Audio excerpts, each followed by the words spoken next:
এক ছেলে টাকা রোজগার করার জন্য শহরে আসে। অনেক চেষ্টার পর সে মনের মতো একটি কাজ পায়। যখন তার আর্থিক অবস্থা কিছুটা ভালো হয় তখন নিজের থাকার জন্য একটি ফ্ল্যাট ভাড়া নেয় এবং সেখানে শিফট করে।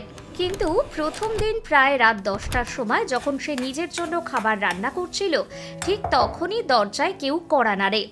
দরজা খুলতেই সে দেখে বাইরে এক মেয়ে দাঁড়িয়ে আছে, দেখতে ভীষণ সুন্দর কিন্তু সম্পূর্ণ নেশাগ্রস্ত অবস্থায়। ছেলেটি কিছু জিজ্ঞেস করার আগে মেয়েটি ভেতরে ঢুকে সোজা বিছানায় গিয়ে শুয়ে পড়ে। বন্ধুরা, কে ছিল সেই মেয়ে, কেন এসেছিল সেখানে, আর তারপর কি ঘটল, পুরো সত্যিটা জানতে হলে ভিডিওটা শেষ পর্যন্ত অবশ্যই দেখতেই হবে। আপনাদের কাছে অনুরোধ, যদি আপনি নতুন হন তাহলে আমাদের চ্যানেলটিকে সাবস্ক্রাইব করুন এবং ভিডিওটিতে লাইক দিন। উত্তরপ্রদেশের এক ছোট্ট গ্রামে এক পরিবার বাস করত। পরিবারে ছিল বাবা, মা, এক ছেলে আর এক মেয়ে। ছেলেটির নাম অজয়। অজয় পড়াশোনা শেষ করে এখানে সেখানে ছোটখাটো মেকানিকের কাজ করত। গাড়ি মেরামতের কাজটা তার খুবই পছন্দের ছিল। অজয়ের বাবা দিনমজুরি করতেন, এভাবেই তাদের দিন কাটছিল। অজয় নিজের মতো করে কাজ করত, তার বিশেষ কোনো চাপ ছিল না, কারণ বাড়ির খরচ তার বাবা সামলে নিতেন। কিন্তু হঠাৎ করেই পরিবারে দুঃখের ছায়া নেমে আসে। একদিন অসুস্থ হয়ে অজয়ের বাবা মারা যান। বাবার মৃত্যুর পর পুরো পরিবারের দায়িত্ব এসে পড়ে অজয়ের কাঁধে। যে কাজটা এতদিন পর্যন্ত সে শুধু নিজের আনন্দের জন্য করত, এখন সেটাই তাকে মন প্রাণ দিয়ে করতে হয়। কিন্তু এই ছোট্ট গ্রামে গাড়ি মেরামতের কাজ তেমন বেশি ছিল না। এতটুকু কাজ করে সে পরিবারের ভরণ পোষণ ঠিক মতো চালাতে পারছিল না। উপরন্তু তার বোনও এখন বড় হয়ে গেছে, তার বিয়ের কথাও ভাবতে হবে। অজয় খুব চিন্তায় পড়ে যায়। এক সন্ধ্যায় সে তার মাকে বলে, মা, এভাবে তো দিন চলবে না, আমি ভাবছি দিল্লি চলে যাই।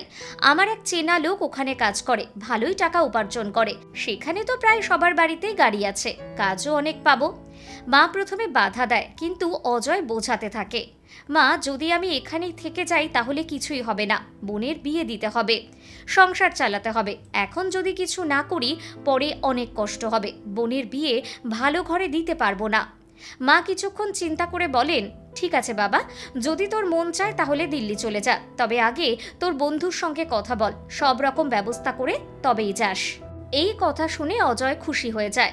পরের দিন সকালেই সে বন্ধুকে ফোন করে জানায়, যদি তোর কোনো অসুবিধা না হয় তাহলে আমি দিল্লি যেতে চাই। এখানে সেরকম কাজ নেই, ওখানে তো অনেক দোকান আছে যেখানে মেকানিকের কাজ হয়, কোনো এক দোকানে ঠিক চাকরি পেয়ে যাব, কিছু টাকা রোজগার হলে বোনের বিয়েটাও দিতে পারবো।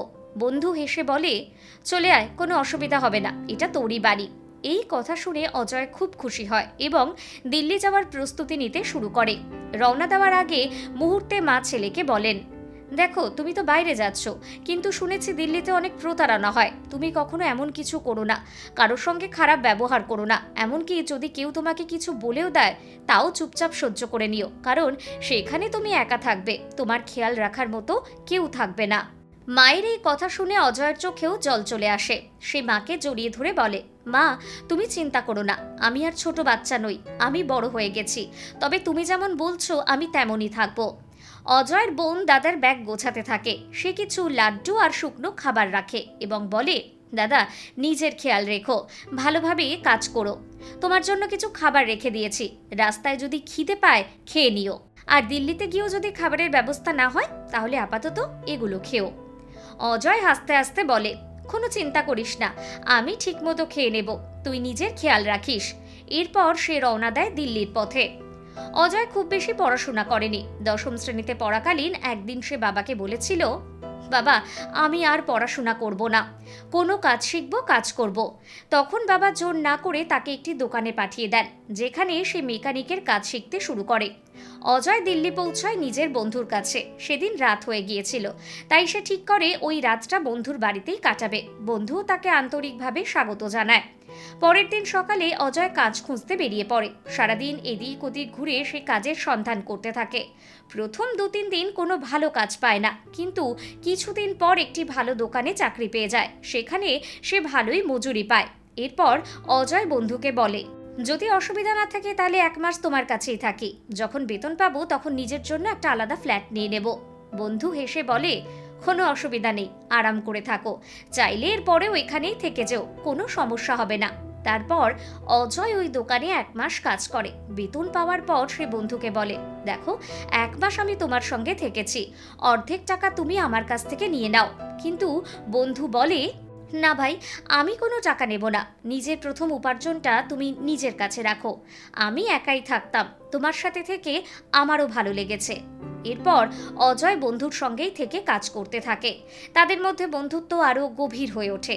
দিন কেটে যায় আর অজয় ভালো রোজগার করতে শুরু করে। সে খুব অল্প খরচ করত এবং বাকি টাকা সঞ্চয় করত। মাঝে মাঝে সে লোকেদের বাড়িতে গিয়ে গাড়ি মেরামতের কাজও করত, যেটা থেকে অতিরিক্ত উপার্জন হতো। 6 মাস কেটে যায়। 3 মাসের ভাড়া অজয় নিজেই দিয়ে দেয়। সে বন্ধুকে বলে, তুই চুপ করে থাক, আমি এখন কাজ করছি, আমিও তো এখানে থাকি, তাই আমারও দায়িত্ব আছে। এই 6 মাসে অজয় অনেক টাকা উপার্জন করে তার মা বোনকে পাঠায়। টাকা পেয়ে মা খুব খুশি হন। অজয় মাকে বলে ভালো একটা ছেলে দেখে বোনের জন্য বিয়ের কথাবার্তা পাকা করতে। কিছুদিন পর মা এক ভালো পাত্রের খোঁজ পান। তিনি ছেলেকে জানান, বাবা, এখন বিয়ে হতে 6 মাস বাকি আছে, পারলে এই সময় আরেকটু টাকা জোগাড় করিস। মায়ের কথা শুনে অজয় পরিশ্রম আরও বাড়িয়ে দেয়। 6 মাসের মধ্যেই সে যথেষ্ট টাকার জোগাড় করে ফেলে এবং বোনের বিয়ে ধুমধামের সঙ্গে সম্পন্ন হয়। এখন অজয় কিছুটা দায়িত্বমুক্ত হয়েছে, সে ভালোই টাকা উপার্জন করছিল। তাই ভাবে, এখন একটা ভালো ফ্ল্যাট নেব আর মাকেও নিজের সঙ্গে এখানে এনে রাখবো। এই ভেবে সে নিজের জন্য একটা ভালো ফ্ল্যাট খুঁজতে শুরু করে। কিছুদিন পরই সে মনের মতো একটা ফ্ল্যাট পেয়ে যায় এবং সেটি ভাড়ায় নিয়ে সেখানে ওঠার সিদ্ধান্ত নেয়। এরপর অজয় নতুন ফ্ল্যাটে শিফট করে। প্রথম রাতে দোকান থেকে ফিরে সে নিজের জন্য খাবার তৈরি করছিল। ঠিক তখনই দরজায় কড়া নাড়ার শব্দ শোনা যায়। অজয় দরজা খুলে দেখে দরজার সামনে দাঁড়িয়ে আছে এক অত্যন্ত সুন্দরী মেয়ে, পরনে জিন্স আর টপ, হাতে একটা মদের বোতল। সে পুরোপুরি নেশাগ্রস্ত অবস্থায় ছিল। অজয় কিছু জিজ্ঞেস করার আগে মেয়েটি তাকে পাশ কাটিয়ে ভেতরে ঢুকে যায় এবং সরাসরি বিছানায় গিয়ে শুয়ে পড়ে। কিছুক্ষণের মধ্যেই ঘুমিয়ে পড়ে। অজয় হতভম্ব হয়ে যায়। এত সুন্দরী যুবতী একটা মেয়ে তার ফ্ল্যাটে এসে শুয়ে পড়ল, এটা কিভাবে সম্ভব? সে মেয়েটিকে জাগানোর চেষ্টা করে, কিন্তু মেয়েটি নড়ে না। প্রথমে অজয়ের মনে হলো মালিককে গিয়ে অভিযোগ জানাবে, কিন্তু পরক্ষণেই ভাবে সে তো কিছু বলেনি, চুপচাপ এসে শুয়ে পড়েছে, অকারণে কেন ওকে বিরক্ত করব। তাই সে নিজের খাবার খেয়ে নেয় এবং হলে সোফায় গিয়ে শুয়ে পড়ে। পরদিন সকালে ঘুম থেকে উঠে দেখে মেয়েটি নেই, দরজা অর্ধেকটা খোলা। অজয় ভাবে, যাক, চলে গেছে, সমস্যা মিটে গেল। সে কাজে চলে যায়। কিন্তু সেই রাতে যখন সে রান্না করছিল, মেয়েটি আবার এসে বিছানায় গিয়ে শুয়ে পড়ে। অজয় চুপচাপ সোফাতে শুয়ে তাকিয়ে থাকে তার দিকে। পরদিন সকালে উঠে দেখে মেয়েটি উধাও। এভাবে টানা 4-5 দিন একই ঘটনা ঘটে। অজয়ের সন্দেহ হয়, এ কি সত্যিই কোনো মেয়ে নাকি ভূত প্রেত। সন্দেহ দূর করতে এক রাতে সে মেয়েটিকে ছুঁয়ে দেখে সে সত্যিই একটি মেয়ে। তখনই অজয় ঠিক করে আজ রাতে সে একদম ঘুমোবে না, দেখবে মেয়েটি উঠে কোথায় যায়। রাত বাড়তে থাকে। ঠিক ভোর 4টের দিকে মেয়েটি মাথা চেপে ধরে বিছানায় উঠে বসে।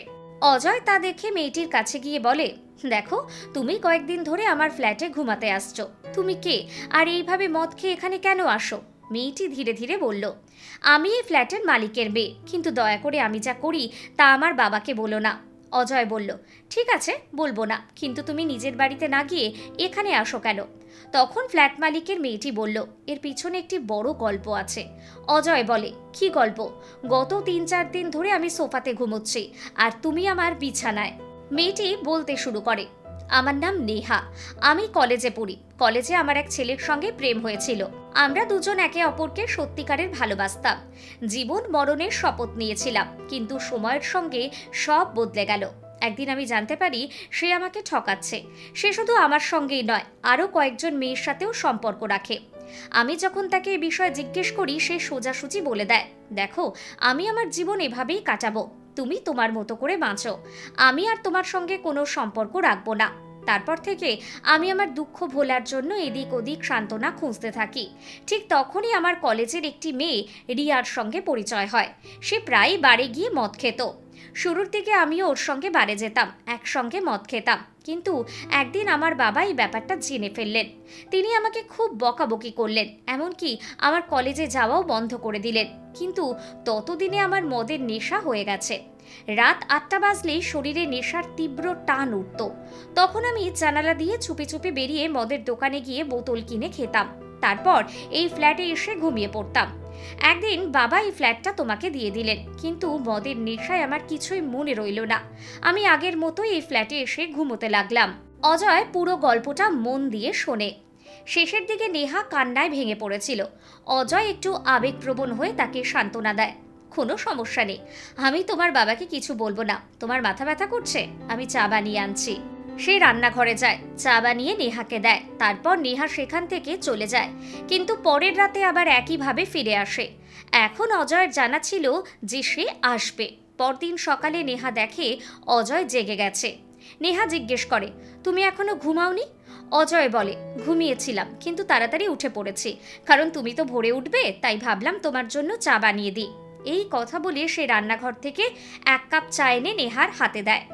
এখন নেহা অজয়ের সঙ্গে অনেকটাই খোলামেলা হয়ে গেছে। সে বলে, তুমি কেমন মানুষ?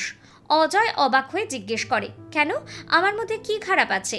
নেহা বলে, দেখো, আমি এক তরুণী, মদের নেশায় তোমার ফ্ল্যাটে চলে আসে, কিন্তু তুমি কখনো আমার সঙ্গে কোনো ভুল আচরণ করনি।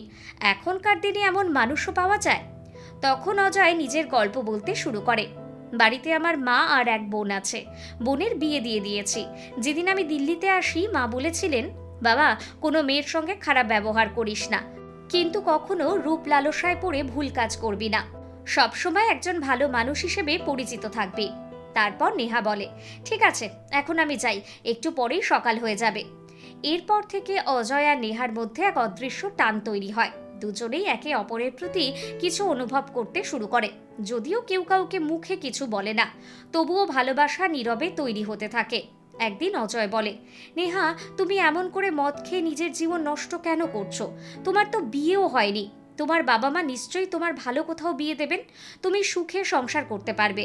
নেহা বলে, অজয়, আমি একসময় তাকে খুব ভালোবেসেছিলাম, কিন্তু সে আমাকে ঠকিয়েছে। আমি ভালোবাসায় প্রতারিত হয়েছি, কিন্তু যেদিন থেকে তোমার সঙ্গে কথা বলতে শুরু করেছি, তার কথা আর মনে পড়ে না। তবে মদের নেশা ছাড়তে পারছি না। এটা শুনে অজয় বলল, ঠিক আছে, যদি এমন হয় তাহলে এক কাজ করবে, যখনই তোমার মদ খাওয়ার ইচ্ছে হবে তুমি আমার কাছে চলে আসবে, আমি তোমার সঙ্গে কথা বলবো, তোমার মন অন্যদিকে ঘুরে যাবে। নেহা ঠিক তেমনটাই করতে শুরু করলো। অজয় তার জন্য ভালো ভালো খাবার রান্না করত, তাকে খাওয়াতো, মন ভালো করার জন্য নানান গল্প করত। এতে নেহার মন শান্ত হয়ে যেত। ধীরে ধীরে তার ঘুম চলে আসতো। শুরুর দিকে নেহার একটু কষ্ট হতো, কিন্তু অজয় ধীরে ধীরে তার মদের নেশা পুরোপুরি ছাড়িয়ে দেয়। নেহা যখন পুরোপুরি মদ ছেড়ে দেয়, সে অজয়কে বলে, তোমাকে অসংখ্য ধন্যবাদ। তুমি না থাকলে আমার জীবন সম্পূর্ণ নষ্ট হয়ে যেত। যদি মা বাবা আমার বিয়ে অন্য কোথাও ঠিক করে দিতেন, যদি জানতে পারতেন যে আমি মদ খাই, তবে তারা আর আমার সঙ্গে কোনো সম্পর্ক রাখতেন না। খেই বা এমন বউ চাইবে যার মদের নেশা আছে? অজয় মৃদু হেসে বলে, কোনো চিন্তা করো না, এখন তুমি নিশ্চিন্তে নিজের জীবনটা উপভোগ করতে পারো। এখন আর তোমার কোনো কষ্ট পাওয়ার প্রয়োজন নেই। এরপর থেকে নেহা বেশিরভাগ সময় নিজের ফ্ল্যাটেই থাকতো, তবে সন্ধ্যা হলে সে অজয়ের ফ্ল্যাটে চলে আসতো। ওরা দিল্লির নানা জায়গায় ঘুরে বেড়াতো। দুজনে একসঙ্গে আনন্দে দিন কাটাতে থাকে। ধীরে ধীরে সময় পেরিয়ে যায়। নেহা আর নিজের মনকে সামলাতে পারে না। সে অজয়কে তার ভালো লাগার কথা বলে দেয়। একদিন ওরা বাইরে ঘুরতে গিয়েছিল। সেখানে একটি ছেলে একটি মেয়েকে প্রপোজ করছিল। সেই দৃশ্য দেখে নেহার মনে হলো অজয়কে নিজের মনের কথা বলে দিতে। অজয় সেই দৃশ্য দেখছিল, তার মনেও একই ভাবনা জেগেছিল, কিন্তু নেহা নিজে থেকেই প্রপোজ করে দেয়। অজয় নেহাকে বলে, দেখো নেহা, তুমি ধনী বাড়ির মেয়ে, আমি গরিব মানুষ। নেহা সঙ্গে সঙ্গে বলে ওঠে, না অজয়, আমি তোমাকে ভালোবেসে ফেলেছি। যদি তুমিও আমাকে ভালোবাসো, তাহলে আমি নিজেই বাবা মাকে সব বলে দেব, আমরা দুজনে বিয়ে করব। অজয় কিছুক্ষণ চিন্তা করে হেসে বলে, নেহা, আমিও তোমাকে ভালোবাসি, কিন্তু তোমার এই ধন সম্পদের দিওয়ালি আমাকে ভয় পাইয়ে দিত, তাই কিছু বলতে পারিনি।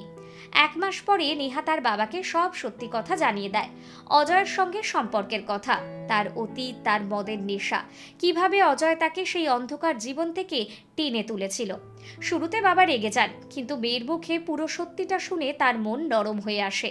তিনি বিয়েতে রাজি হয়ে যান। এদিকে অজয় নিজের মাকে সব জানায়। মা বলেন, বাবা, যদি মেয়েটা ভালো হয় তাহলে বিয়ে করে নে, আমার কোনো আপত্তি নেই। তারপর একদিন নেহার বাবা অজয়ের সঙ্গে দেখা করেন। তিনি বুঝতে পারেন অজয় সৎ পরিশ্রমী ছেলে। তিনি অজয়ের জন্য একটা মেকানিকের দোকান খুলে দেন। বলেন, এখন থেকে এই দোকানটা তোমার। অজয় সেই দোকানে কাজ করতে শুরু করে। নেহার বাবা নিজের মেয়ের বিয়ে অজয়ের সঙ্গে জাঁকজমক করে দিল্লিতেই করে দেন। অজয়ের মাও উপস্থিত হন। বিয়ের পর নেহার বাবা বলেন, বাবা এই ফ্ল্যাটটা তোমার নামে করে দিলাম, এটাকে যৌতুক মনে করো, তুমি আমার মেয়ের সঙ্গে এখানে সুখে থাকো। অজয় বিনয়ের সঙ্গে রাজি হয়ে যায়। সে শুধু নিজের মা নয়, শ্বশুর শাশুড়িরও যত্ন নেয়। তাহলে বন্ধুরা, এই ছিল আজকের সত্য ঘটনা। ঘটনাটি কেমন লাগলো তা কমেন্টে জানাতে ভুলো না। ভিডিওটি ভালো লাগলে লাইক করো আর চ্যানেলটিকে সাবস্ক্রাইব করো। পুনরায় দেখা হবে নতুন কোনো সত্য ঘটনা নিয়ে। ধন্যবাদ। জয় হিন্দ, জয় ভারত।